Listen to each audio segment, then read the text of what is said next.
Bueno, nosotros aquí en Eretz Israel leímos Perashá Haremot ayer. Ustedes van a leer Perashá Haremot Shabbat próximo, pero no me puedo atrasar tanto. De Pesach ya hablamos bastante. Entonces vamos a hablar de Perashat Haremot. Ushmartem et Jukotai ve'et Mishpatai Asher Yase Otam Adam Bajai Baem. Van a cuidar mis estatutos, mis leyes, que yo puse ante ustedes. Yo puse, a ver, como dice aquí, Asher Yase Otam Adam, las que va a hacer la persona, Bajai Baem, para vivir en ellas. ¿Qué nos quiere decir la Torá con esto de para vivir en ellas? Pregunta Rabbi Aryeh Shexter, Sefer Salibraja. Explican nuestros sabios en el tratado de Yomá. Bajai Baem Veloche y Amut Baem.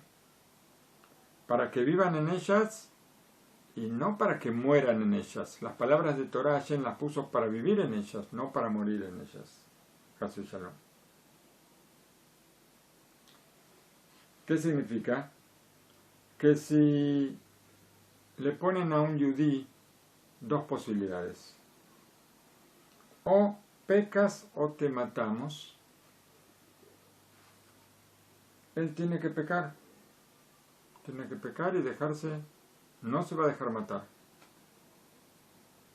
Todo esto no está dicho para tres pecados graves, que son idolatría, relaciones prohibidas y derramamiento de sangre.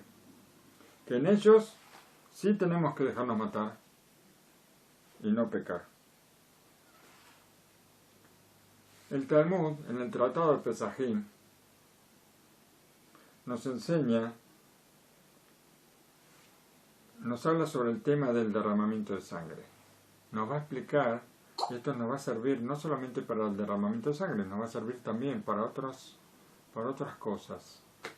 Nos habla sobre el derramamiento de sangre y por qué la persona se tiene que dejar matar y no derramar sangre. No derramar sangre del compañero. Y explica así. ¿Qué viste tú? ¿Tú viste que tu sangre es más roja que la de tu compañero? Tal vez la sangre de tu compañero es más roja que la tuya. Entonces, ¿por qué lo vas a matar a él? ¿De dónde nosotros sabemos si nosotros tenemos sangre más roja que la sangre de nuestro compañero? Y entonces, si me obligan a mí a matar a mi compañero, ¿qué tengo que hacer yo? ¿Matarlo o dejarme matar?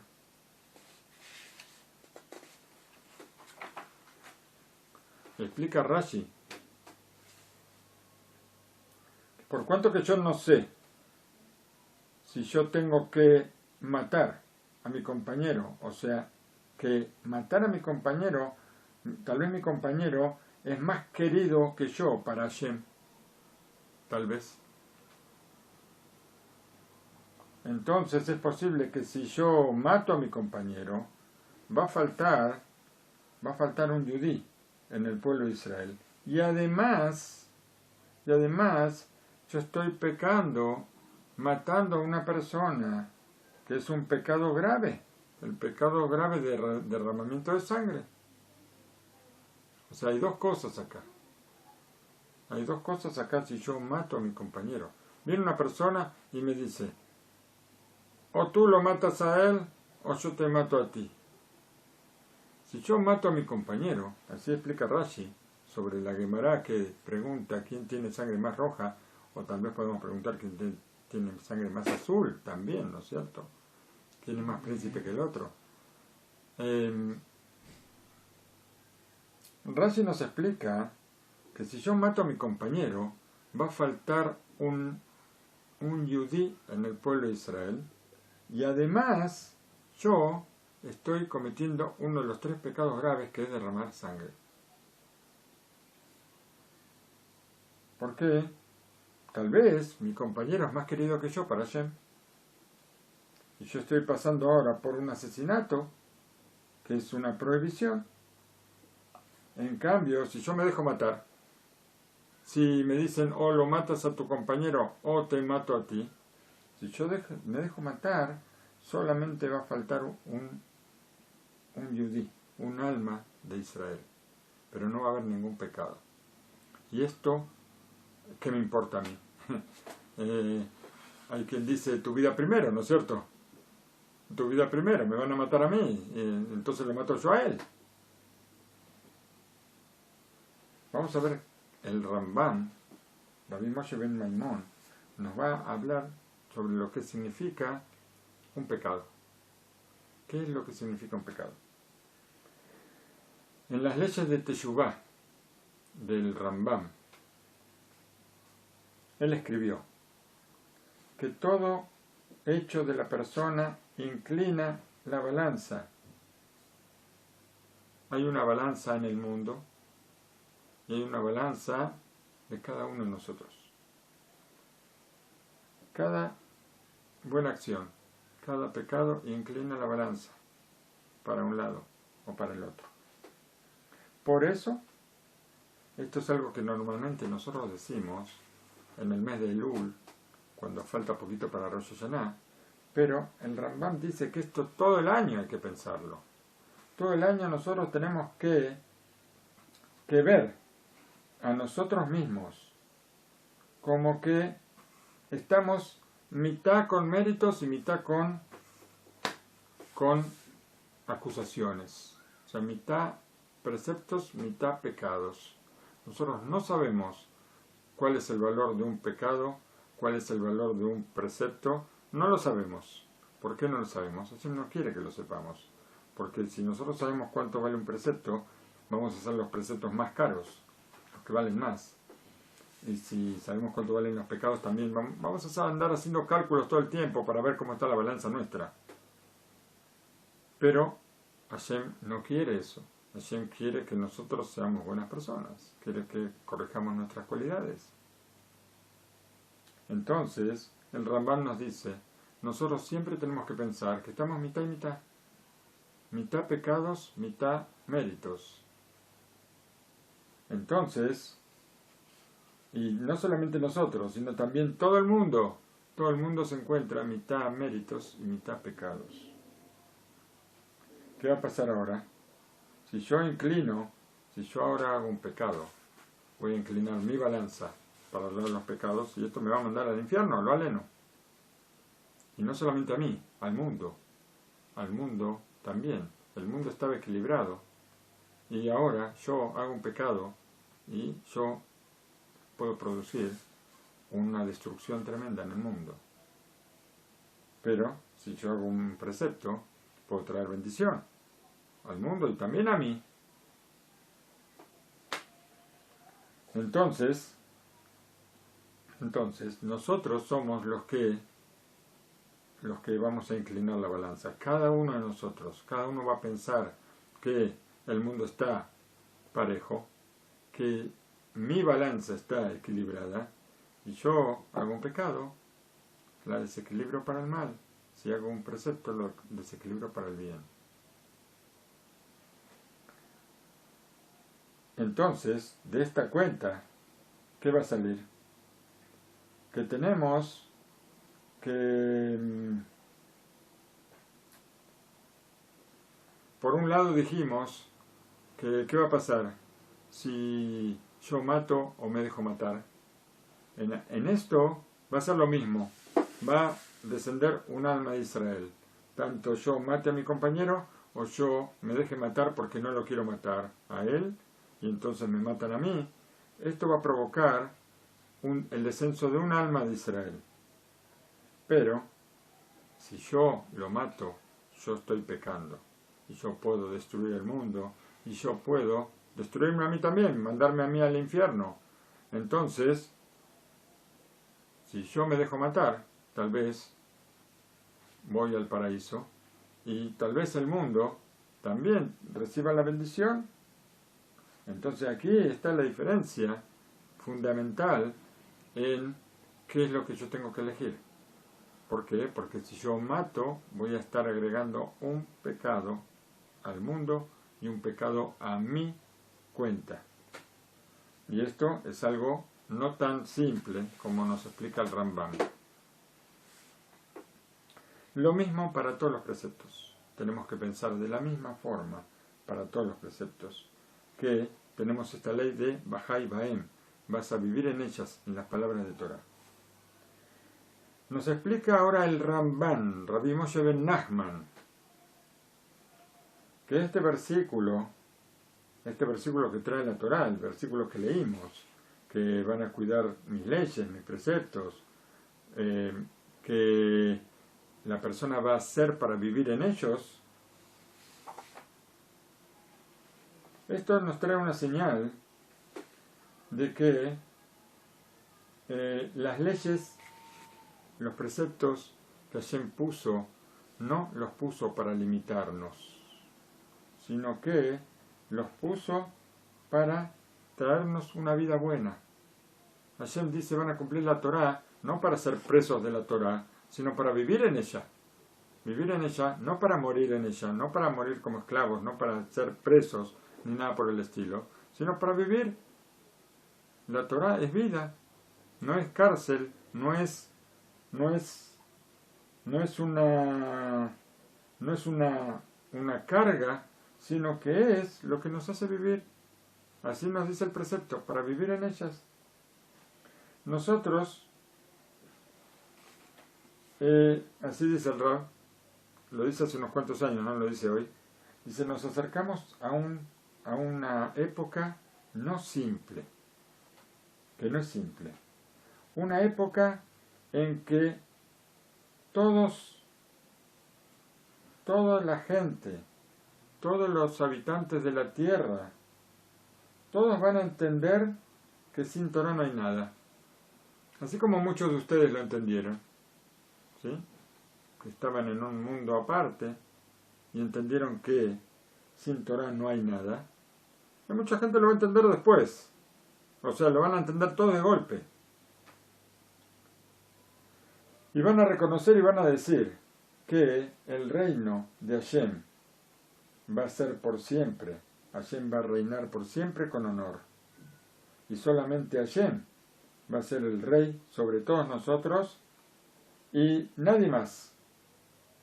Y no podemos creer en ninguna persona, solamente en Hashem. Nos trae el rabino como ejemplo. Y nosotros hoy en día podemos traer otro ejemplo, que ustedes lo van a saber solitos. Los alemanes, los nazis, Max Schemann, ellos, hasta que empezaron a poner los decretos sobre Israel y sobre otros pueblos también, ellos eran personas muy educadas, muy delicadas, y de repente se mostraron como fieras salvajes, de repente. Pero hasta entonces, hasta que empezaron a poner todas sus opresiones, hasta que empezaron a mostrar el odio que tenían, antes eran muy educados, hasta tal punto que los judíos querían ser como ellos, querían ser parte del pueblo, de tan delicados, educados, con cultura, como era el Rab Israel, no recuerdo si era el Rab Israel Salanter o el Rab Wasserman, uno de los dos, ya había advertido sobre el tema antes de que empiece todo, había dicho que no había que confiar ni acercarse. En los Estados Unidos, hoy en día, el Rab está hablando hace unos años, viven millones de chicos que están en las calles. Y aquí en Eretz Israel, nosotros vemos cosas que tampoco deberíamos ver. Esto nos muestra que no podemos apoyarnos en ninguna persona. Solamente en Hashem podemos apoyarnos. No hay otra cosa en que apoyarnos. Todos queremos, así dice el Rab, todos queremos hacer la voluntad de Hashem.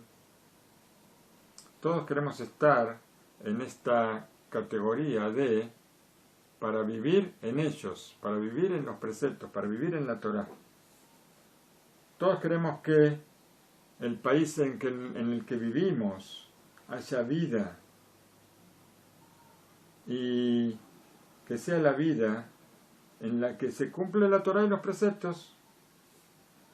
Y esto es lo que dice la Torah: van a cuidar las leyes, van a cuidar los estatutos que yo les ordené hacer para que vivan en ellos.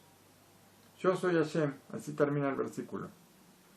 Es decir, que llegar a reconocer que Hashem es el Rey y que la verdadera vida es solamente cuando se cumplen los preceptos. Aquí en Israel hay seminarios. Yo creo que en todos los países hay seminarios que son informativos, pero en Israel tienen una significancia muy especial. Seminarios para que la gente vuelva al camino, gente que se apartó del camino por falta de información, y que esto fortalece a cada uno. Cuenta que el Rab que en estos seminarios era muy... yo la verdad que no sé bien de qué está hablando, no sé exactamente de qué está hablando de un juego que se hacía en los seminarios, que lo llama el juego Amatara Emet. No sé si alguno escuchó, la finalidad es la verdad, o sea, llegar a la verdad. Es un juego para llegar a la verdad, no tengo idea de qué juego será, pero en todos estos seminarios que eran informativos sobre lo que es la Torá, utilizaban este juego. Dice que hoy en día esto se hace muy cortito, pero que en el pasado esto llevaba varias horas, este juego. Yo lo voy a explicar lo que trae acá el libro para que se entienda. Yo no sé de qué juego está hablando exactamente. Cuenta que en los primeros momentos, en la primera etapa del juego, se elegía entre la gente personas con mucha educación, con algún título universitario, académicos, personas muy estudiosas. Siempre hay entre el público, hay personas con más estudio, con un poco menos, hay todo tipo de personas, ¿no es cierto?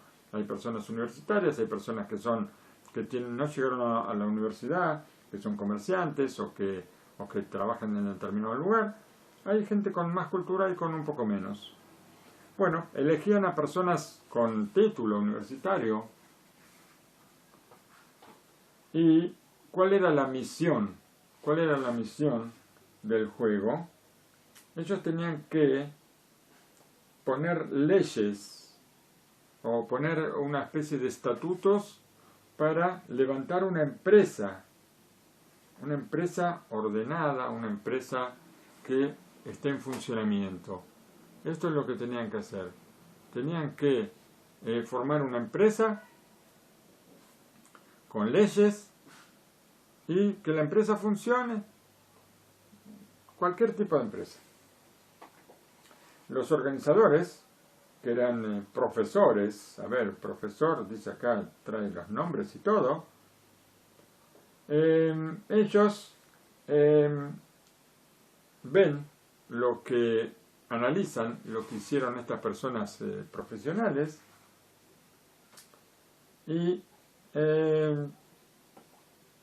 como que cada uno entra dentro de una de las empresas y finalmente ellos traen una lista de consejos para mejorar la empresa. Y preguntan si ellos pueden mejorar todavía o protegerse frente a estos consejos, si tienen cómo evitar. Los organizadores, ellos buscan alguna falla, buscan cómo mejorar la empresa y le preguntan a los que levantaron la empresa, digamos, si ellos tienen cómo evitar estos consejos que ellos ponen, si pueden cambiar las cosas. Y esta es la primera parte del juego. En la segunda parte del juego, los organizadores, ¿qué hacen? Muestran cómo la Torá defiende, vamos a decir en cierta manera, cómo defiende en forma absoluta cualquier cambio. Nosotros sabemos que la Torá se creó, la Torá nos fue entregada hace 2000, no sé cuánto exactamente, 2700 años más o menos, 2300, 2400, 5007, 2300 y algo de años, me parece, si la cuenta me sale bien, que se entregó la Torá y nunca se cambió. Acá, esta gente formó una empresa hace 10 minutos y ya hay problemas y ya hay que cambiar las leyes y ya no puede funcionar como está porque hay bombas que le tiraron y ya hay que cambiarla. La Torá, con 2300 años, nunca cambió y nunca va a cambiar. Nosotros decimos en los 13 principios del Rambam que la Torá es única, que no tuvo ningún cambio y que no lo va a tener. Entonces, esto nos muestra que solamente la vida de la Torá es la vida verdadera y que Hashem la puso para que nosotros cumplamos la Torá y para que vivamos en ella. Ahora hay una pregunta muy fuerte. ¿Por qué? Porque nosotros sabemos que Shabbat es algo súper importante, ¿no es cierto? Shabbat tiene la importancia hasta tal punto que está frente a toda la Torá. Y el que lo alenu, profana el Shabbat, está dejando de lado todo el Yadut, todo el judaísmo, lo está dejando de lado. La pregunta que hacen nuestros sabios es ¿por qué? ¿Por qué nosotros decimos en 3 cosas solamente? Decimos que si alguien nos pone el cuchillo en el cuello, o pecas, o te matamos, en 3 cosas nosotros nos tenemos que dejar matar, o sacarle el cuchillo, ¿no? Pero no podemos pecar en derramamiento de sangre, relaciones prohibidas y en la idolatría. En esas 3 cosas, si nos dicen o lo haces o te matamos, que nos maten. Y si Shabbat equivale a toda la Torá, ¿por qué si alguien me obliga a profanar el Shabbat o me mata, yo profano el Shabbat? ¿Por qué? ¿A alguien se le ocurre por qué? Dijimos que es tan importante como toda la Torá. Entonces, si hay 3 pecados prohibidos, 3 pecados graves, que por esos pecados nos tenemos que dejar matar antes de pecar, ¿por qué el Shabbat no está en la cuenta?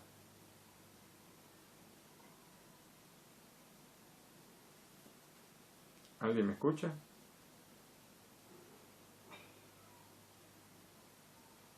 A ver.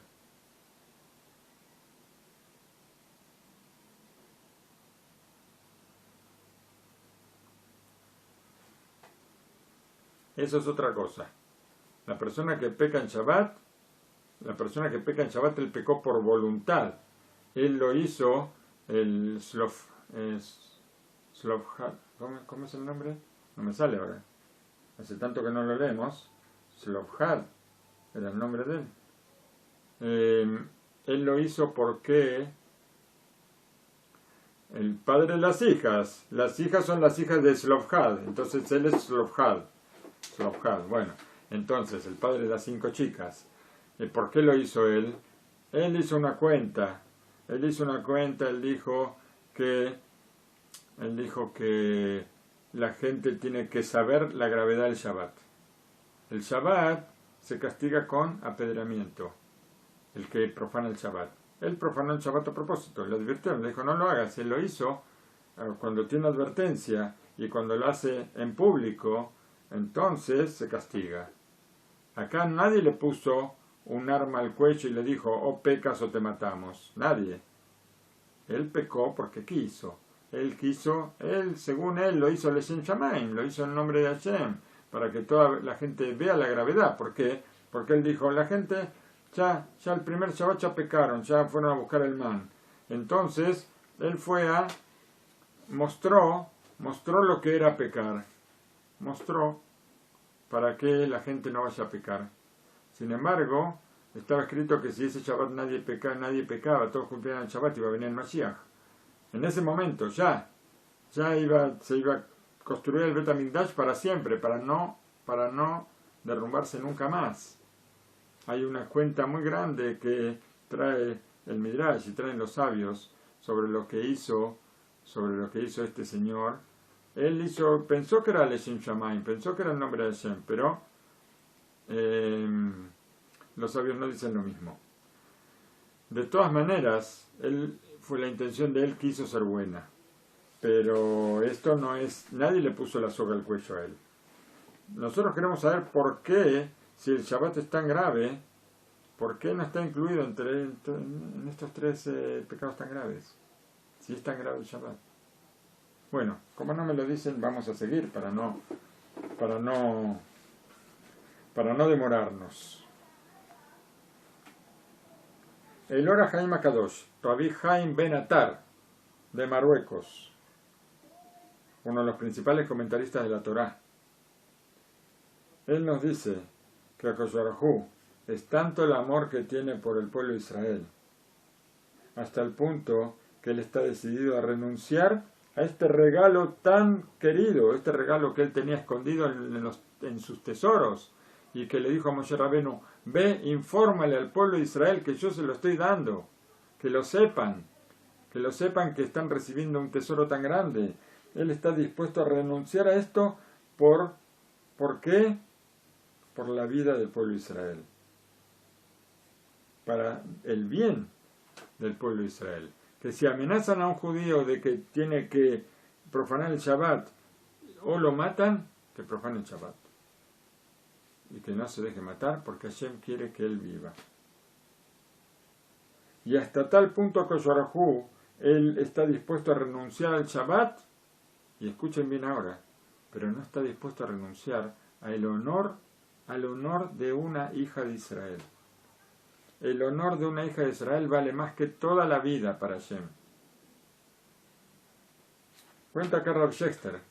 No lo trae acá para entrar en discusiones, no vamos a entrar en discusiones sobre leyes actuales, ni sobre política, ni nada de eso, pero nos cuenta acá Rav Shexter una cosa que pasó en un seminario, que no debía haber pasado, pero pasó. Cuenta que un seminario de la organización Arajim hizo un seminario para chicas, exclusivamente para chicas jóvenes que estaban apartadas del camino de la Torá.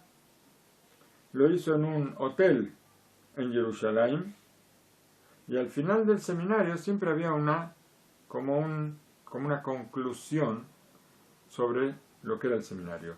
Estos seminarios que hacen las organizaciones Arajim y algunas otras, no son seminarios para tratar de que la gente cumpla, sino exclusivamente informativos.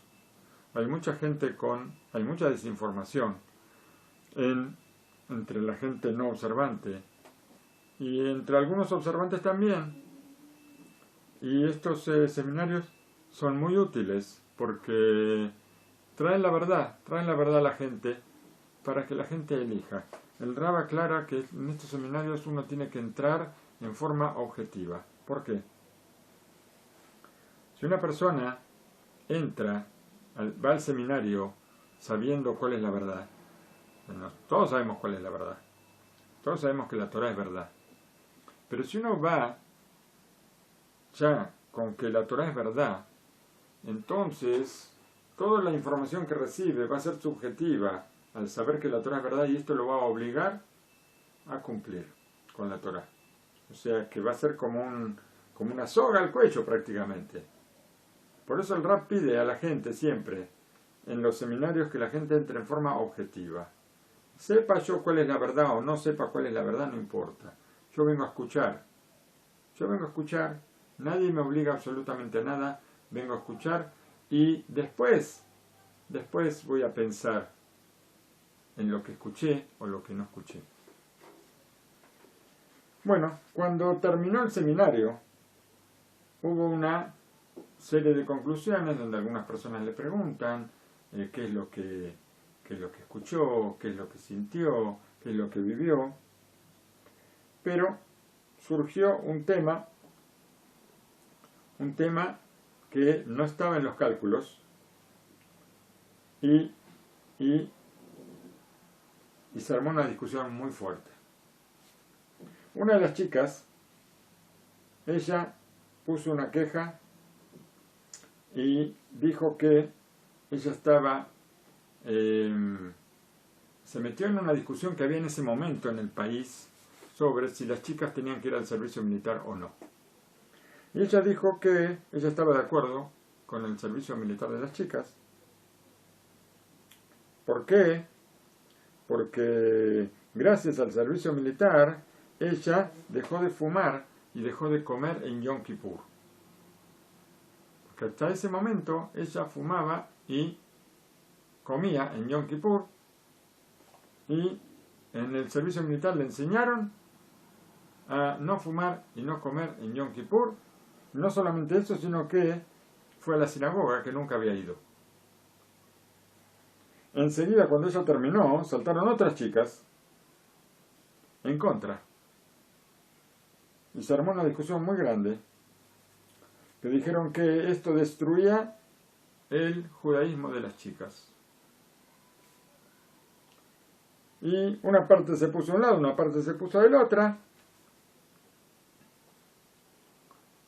Y el Rab estaba a un costado, tratando de esconderse. Él no quería aparecer ahí para que no le pidan la opinión. O sea, él no quería entrar en la discusión. Era una discusión que se formó ahí y él no quería aparecer. Pero lo descubrieron. Lo descubrieron y enseguida le pidieron que él opine para tratar de aclarar las dudas. El Rab dice, pensé un poco. Y recordé que ya hubo una discusión. ¿Cuándo? Cuando se levantó el país. Cuando se levantó el país era un tema de mucha discusión, el tema de si las chicas iban a ir al servicio militar o no.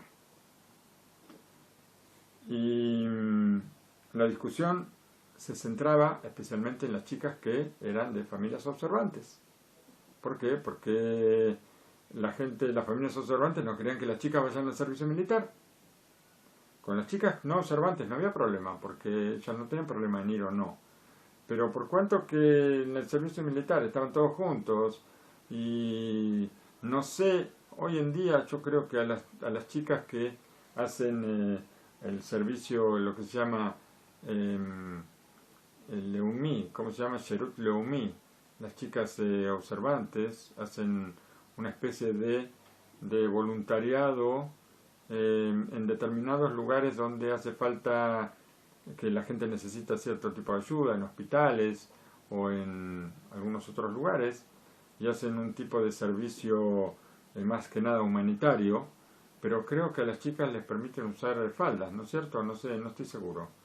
Me parece que sí, que las chicas observantes pueden usar faldas, no tienen que usar pantalones. Sí, pero antes no era así al principio no era así. Esto es ahora, hace un tiempo. Hace 70 años no era así. Hace 70 años todas tenían que usar pantalones, tenían que usar el uniforme que había. Y cuando se formó el Rab no quiso entrar en discusión en el seminario, sino que él recordó una discusión que ya existió entre el que en su momento fue el primer ministro de Israel, el general Ben Gurión, y el Hazon Ish, que era el Gadol Hador. Ben Gurión fue a ver al Hazon Ish a su casa para tratar de convencerlo que acepte que recluten a las chicas al ejército.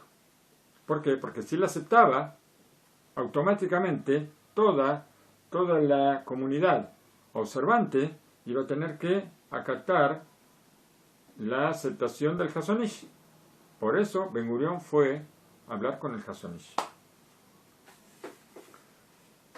¿Y sobre qué fue la discusión? Si una chica, in levat so o ajeret ye top. ¿Cuál fue la discusión? Si una chica observante, una chica no observante, ¿es bueno el ejército o no? Una chica que nunca cumplió, ahora va a saber que no puede fumar, o que no puede comer en Yom Kippur. ¿Para esta sirve? ¿Para esta no sirve? ¿Cuál fue la discusión? No, la discusión se centró en otra cosa. La discusión entre ellos fue completamente diferente. La pregunta que le hizo el Hazon Ish a Ben Gurión fue si para una hija de Israel esto va a representar un honor o no. Si va a ser algo honorable o no. ¿Cómo se va a ver? ¿Cómo se van a ver las madres? El Hazon Ish ya pensó para el futuro, para la próxima generación. ¿Cómo se van a ver las madres de la generación próxima? Si ellas van a tener seniut, si van a tener buenas costumbres, si se va a cuidar siempre el honor de ellas, o si se van a ver como soldadas. Soldadas que, si tienen que, cuando todos van a cuerpo a tierra, también van cuerpo a tierra. Si ahora tienen que correr de acá 15 kilómetros, también ellas tienen que correr, pues los hombres también tienen que correr, porque el movimiento feminista dice que somos todos iguales. Entonces, ellas tienen que hacer lo mismo que hacen los hombres. Y si los hombres tienen que correr llevando el fusil y llevando la mochila, ellas también. Y entonces, cuando salen, terminan saliendo hombrecitos en vez de mujercitas. ¿Y cómo van a ser estas madres? ¿Cómo van a ser estas madres la próxima generación? Esto es lo que el Hazon Ish le pregunta a Ben Gurión, le pregunta sobre el honor de las chicas. Y le dijo algo más. Le dijo que el honor de una hija de Israel obliga a morir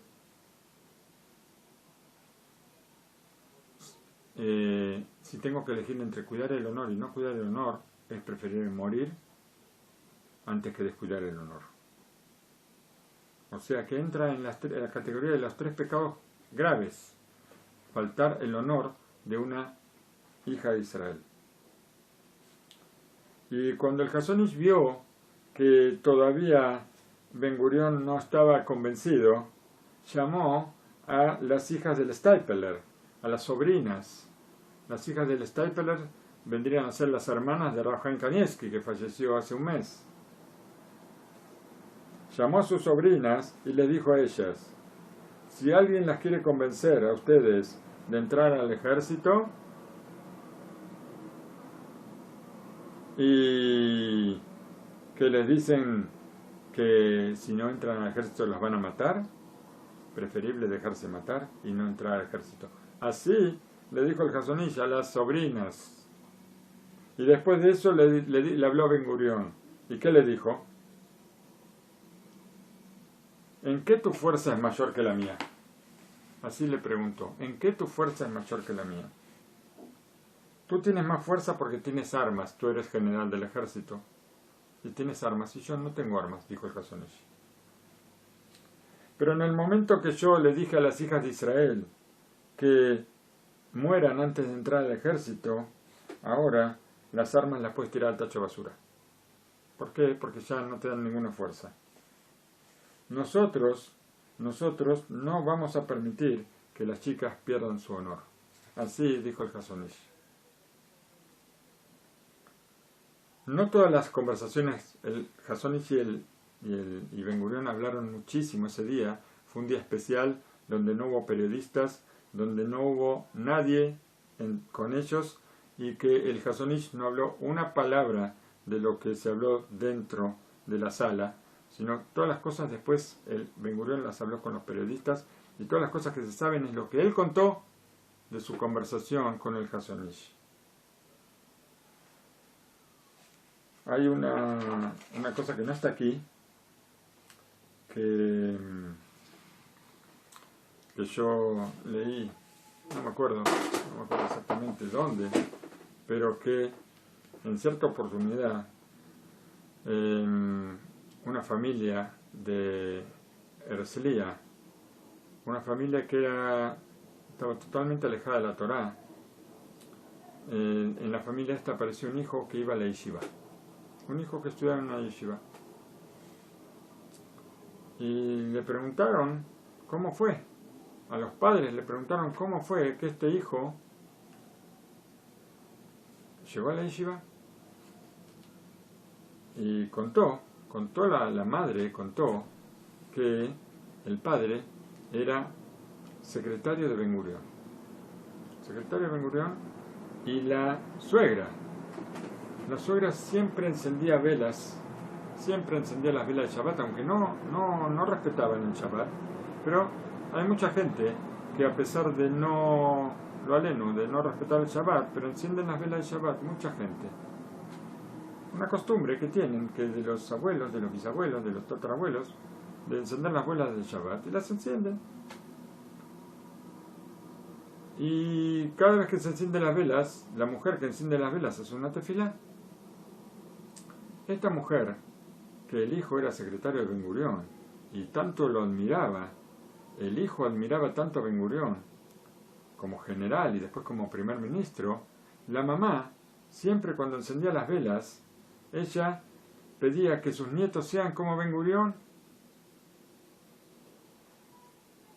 Cuando tuvieron la entrevista, Ben Gurión y el Hazon Ish, cuando Ben Gurión sale de la entrevista, enseguida los periodistas se le vienen encima, y lo primero que dijo Ben Gurión fue: no puedo creer que exista un hombre como este. Así dijo Ben Gurión. No puedo creer que exista un hombre como este. Es un ángel. No puedo creer. La mamá del secretario escuchó esto. El siguiente Shabbat, ¿qué hizo? ¿Qué tefilá hizo la mamá cuando encendió las velas de Shabbat? Dijo: que mis nietos sean como el Hazon Ish. Porque si el Ben Gurión dijo que no existe un hombre como el Hazon Ish, entonces que mis nietos sean como el Hazon Ish. Y le salió un nieto que estudió en una yeshiva, a pesar de que toda la familia no era observante. Bueno, sigamos con este tema. Cuentan que en la conversación, aunque no todas las conversaciones del Hazon Ish con el Ben Gurión, no todas fueron publicadas, sino solamente lo que Ben Gurión habló con los periodistas, cuentan que en la conversación el Hazon Ish le trajo un ejemplo de dos carretas que iban por el camino, una frente a la otra, un camino muy estrecho, y venían las dos carretas por el mismo camino, y ahora no iban a poder pasar las dos. Una carreta venía llena y una carreta venía vacía, y una tenía que dejar paso a la otra. El Hazon Ish le preguntó a Ben Gurión: ¿cuál carreta necesita correrse y dejar paso a la otra? Y Ben Gurión le contestó que estaba claro que la carreta vacía tenía que hacerse a un lado para dejar pasar a la carreta llena. Hazon Ish le dijo: nuestra carreta está llena. Nuestra carreta La carreta que lleva la Torá está llena y la de ustedes está vacía. Así dijo el Chazon Ish. Por eso es digno que ustedes se hagan a un lado y que nos dejen pasar. Es digno de que las hijas de Israel no vayan al ejército. Porque en unos años todo el mundo va a saber, se va a revelar que la carreta de ustedes está vacía, que ustedes no tienen nada que vender. Y entonces hay que dejar lugar, la carreta vacía tiene que dejar lugar para pasar a la llena.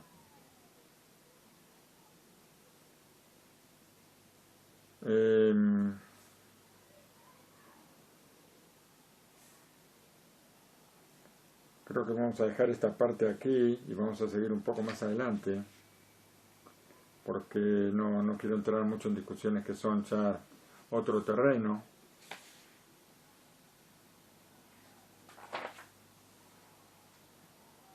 A ver.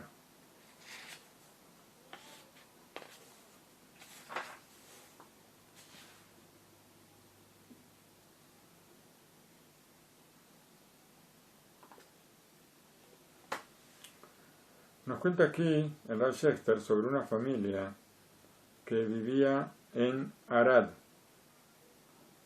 que volvieron al buen camino, volvieron al camino de la Torá, después de estar en un seminario, informativo. Ellos llegaron a la conclusión de que era bueno volver. Ellos tenían 2 hijos.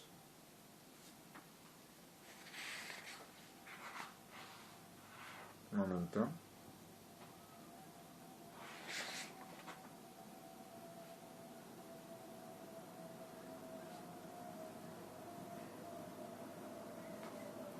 Antes de ese relato, vamos a otro, no sé si vamos a alcanzar a ese relato.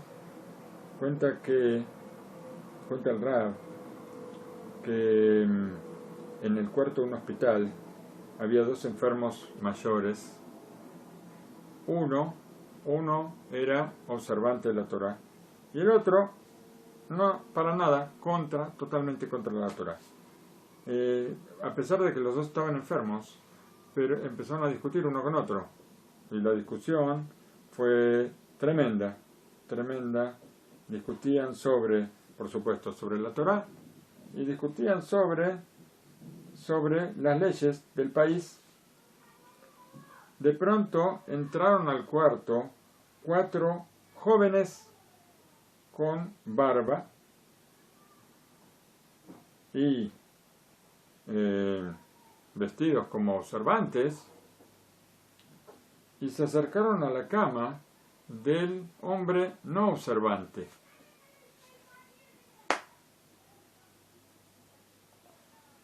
El otro, el observante, se quedó asombrado y le preguntó quiénes eran estos jóvenes, y él le dijo: son mis hijos.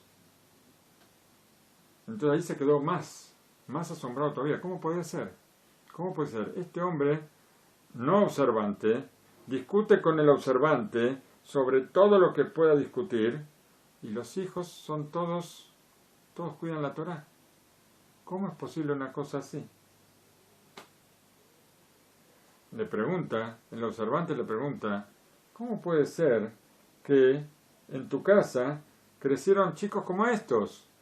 Si tú estás en contra de la Torá, todo en contra de la Torá. Me estuviste discutiendo desde que estamos acá juntos en este cuarto, vives todo el día discutiéndome contra la Torá. ¿Cómo puede ser que hayan crecido chicos como estos en tu casa? Al principio, el hombre no quiso contestar. Pero, después de tanta insistencia, le reveló el secreto de la familia. Le contó que la esposa en la Segunda Guerra Mundial era muy chiquita, era una niña pequeña. La mamá pagó mucho dinero y le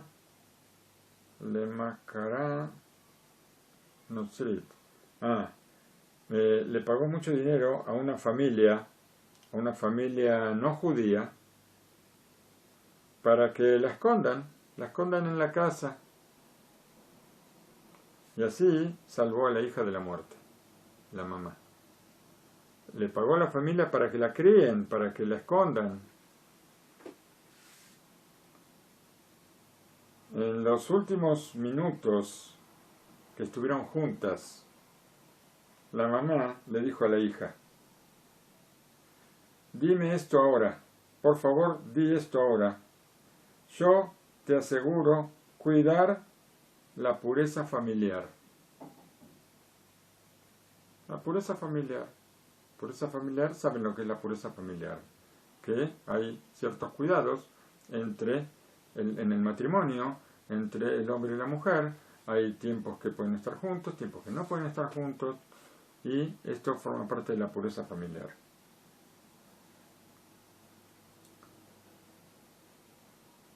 Yo te aseguro cuidar la pureza familiar. Esto le pidió la mamá a la hija pequeña que lo repita una y otra vez. Y la chica, sin saber ni de qué estaba hablando, lo dijo una y otra vez, sin entender de qué hablaba. Una chica pequeña. No se le enseñan a las niñas sobre la pureza familiar. La pureza familiar se enseña recién a las mujeres cuando están por casarse, no antes. Y la mamá se lo repitió un montón de veces durante esos minutos que estuvieron juntas antes de separarse. Después, la mamá puso en las manos de la familia que iba a cuidar a la niña un papel donde estaba exactamente eso mismo escrito, y le suplicó a la mujer que le lea esto a la niña todos los días, a la mañana y a la noche.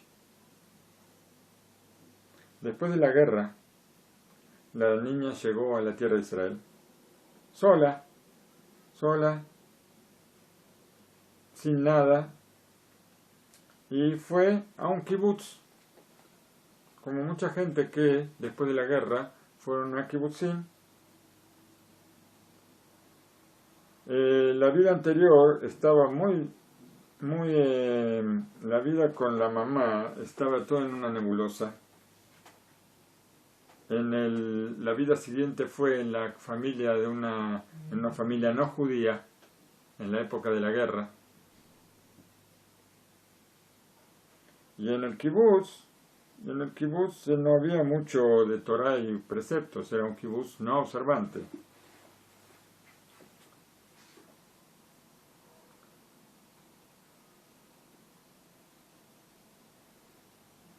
Y no había diferencia entre ella y el resto de la gente del kibutz, no había prácticamente diferencia.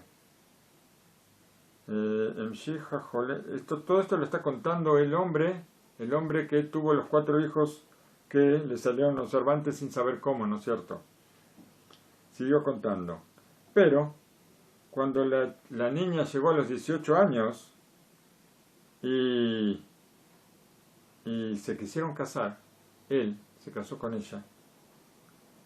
Ella me dijo a mí una cosa. La chica de 18 años me dijo a mí: yo le aseguré a mi mamá que voy a cuidar la pureza familiar. No tengo idea de qué se trata, pero tengo que saberlo para cumplirlo, porque este fue el último pedido de mi madre. Y no me interesa lo que sea, lo que no sea, yo lo voy a cumplir. El hombre dice que aceptó. Él tampoco sabía lo que era la pureza familiar, y él aceptó.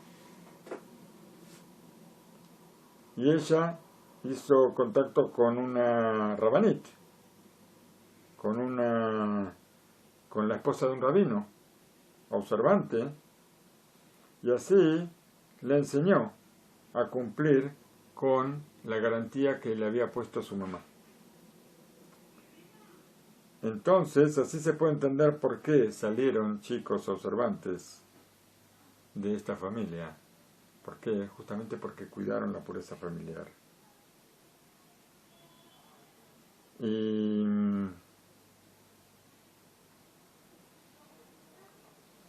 a ver, dice aquí, Aim היהודיה שבחרה להפוך את שמירת הפרד לצבא האחרונה